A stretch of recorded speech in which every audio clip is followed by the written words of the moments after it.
Hey folks, it's April 29th. My name's James. I'm the president of the Edmonton Local of the Canadian Union of Postal Workers. It's a beautiful day out here. How the weather changes. So on Monday, May 4th, Canada Post has been tasked with delivering the census documents for Stats Canada. This time it'll be a single letter, a piece of short long, but it'll be going to every residential address. National office consulted on it, but they consulted on it in regards to the process. They didn't really talk about safety or overtime or any of that stuff. So I took it upon myself to have that consultation. So the last time I did stats, I think I missed the last time because I was on vacation or I was traveling. The last time I did it, my route was about 40% coverage. And it was 23 kilometers a day on the regular, and it ended up being 42 by the time I was done. You know, but now the routes are down to 20% coverage. So I don't know what that's going to look like. So as usual, the Canadian government declared to Canada Post they wanted this done, and they want it all done in one day, I guess.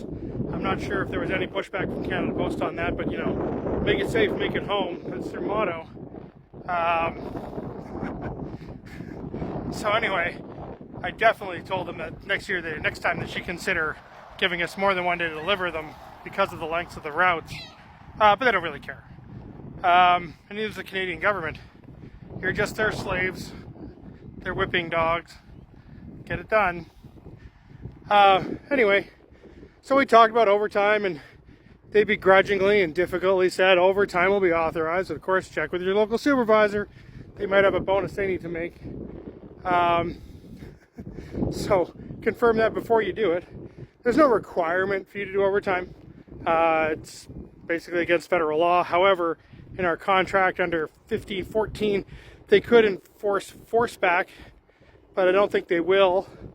And if they do, you need to decide whether it's safe for you to do that, and if so, you'd use your rights under 33 to refuse dangerous work. But if you want the overtime, get it. Go get it. Take it, because they're not giving it to you most of the time. They also talked about having to use Article 17 the next day for undelivered portions of routes, that sort of thing. I'll be happy to see it if it happens, but since they've been denying that for the past couple of years, I have my doubts. I also talked to them about staffing, and they said, oh, they're going to fill up the bench with relief. And I decided not to make a point out of saying that, you know, we can't just call people in for the sake of calling people in. They need to backfill existing positions. Decided that it wasn't in our interest as members at that moment. But I did ask them, so how many extra vehicles do you have at all these locations? And they all looked dumbfounded by the question because they don't.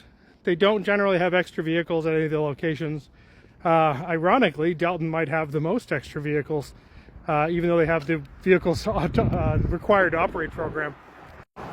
So what's the point of filling the bench up with relief if there's no vehicles for them to use to do this job?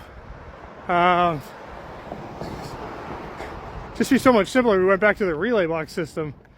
But anyway, so they're taking everything into account, overtime and Article 17, and they're going to fill up that bench with relief to make sure that all those go out ASAP. There was, however, one stipulation that Canada Post did push back on for the government. That was that they needed an extra day to deal with the processes of SSD. That's right, the super slow mail delivery. Super slow delivery is the new name of it, as far as I'm concerned. They needed an extra day to process the manual sorts, because the SSD system automatically delays your mail an additional day. They seem to believe that on a day where you're going to get 100% coverage of your residential addresses, that wave one is just going to come back just as early as they do, and that's going to result in having extra vehicles for the afternoon. Well, don't hurt yourself.